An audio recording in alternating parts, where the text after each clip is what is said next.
What if I told you that one of the world's most powerful animals writes its messages not with sounds or gestures, but with something far more surprising, its own waste? Imagine standing on the vast, sun-baked plains of the African savanna. A massive white rhino lumbers by, stops for a moment, and leaves behind a pile of dung. To you, it might seem like nothing more than waste. But to another rhino, that pile is a social media post, a detailed message packed with identity, status, and intention. This isn't just digestion. This is communication. For centuries, people saw rhinos as solitary, almost silent giants. But beneath that thick-skinned, prehistoric exterior lies a sophisticated social network, one built not on calls or visual signals, but on scent. And the primary medium for that scent? Their poop. So how did we discover this? And what exactly are these animals saying to each other? Let's start with the basics. Rhinos have terrible eyesight. They can barely see a motionless person just 30 meters away. But what they lack in vision, they make up for with an incredible sense of smell. Their world is painted in odors. And in a landscape where meeting face-to-face can be risky or aggressive, scent marking offers a way to share information without direct confrontation. That's where the dung middens come in. A midden isn't just a random pile, it's a designated communication hub, a place where rhinos return again and again to leave their messages. Think of it like a community bulletin board, but for rhinos. And every new deposit is like posting an update, but what kind of information is being shared? First, identity. Every rhino's poop carries a unique scent signature. It tells others who left it, their sex, their age, even their reproductive status.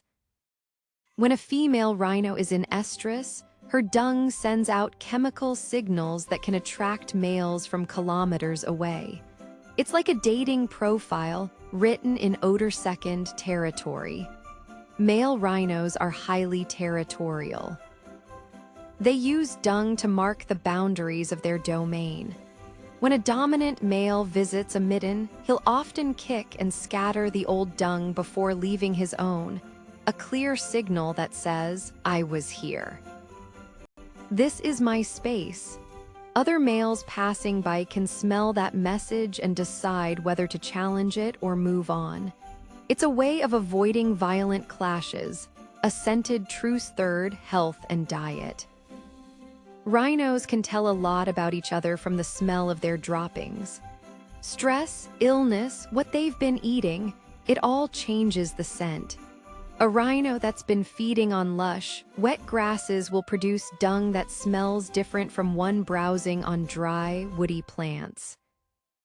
It's a health report and a menu, all in one now. The process isn't random. Rhinos don't just relieve themselves anywhere. They have specific locations, often along trails, near water sources, or at the edges of their home ranges, where they habitually go to leave their messages. Some of these middens have been in use for generations. They become landmarks, social hotspots, where the comings and goings of the whole local rhino community are recorded in layers of dung. When a rhino approaches a midden, the behavior is deliberate. They'll often sniff carefully first, reading the messages left by others. Then they might add their own.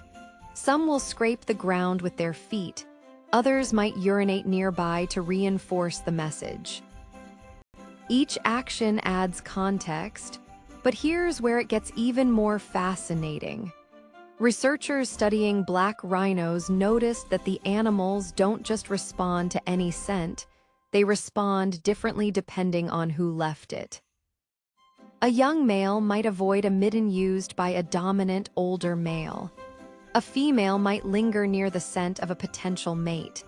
They're not just smelling poop, they're interpreting social cues. This system becomes especially important in large, open habitats where rhinos might not see each other for days. By checking the middens regularly, a rhino can keep track of its neighbors. Who's around, who's mating, who's claiming what land. It's a slow-motion conversation happening over hours or days that helps maintain the social structure without constant confrontation. Of course, this form of communication has its risks. Poachers have been known to use dung to track rhinos, turning their own social network into a vulnerability. And in areas where rhino populations are fragmented by human development, these dung-based networks break down. Without regular access to middens, rhinos can become isolated, cut off from the social information they rely on. But even with those challenges, the system persists. It's a testament to how evolution shapes behavior in unexpected ways. When you can't see well and you don't vocalize much, you find another channel. For rhinos, that channel is scent, and their primary tool is something most of us would never look at twice. So the next time you see a rhino in a documentary, standing over a pile of its own making, remember, it's not just pooping. It's posting, it's updating its status, it's checking its messages. In a world where visibility is low and encounters are risky, this simple, earthy act keeps them connected. It's a language without sounds, a social network without faces, written in the one thing they always leave behind. What other animal do you think has a secret communication system we're just beginning to understand? Let me know in the comments. Your suggestion could be the focus of our next deep dive.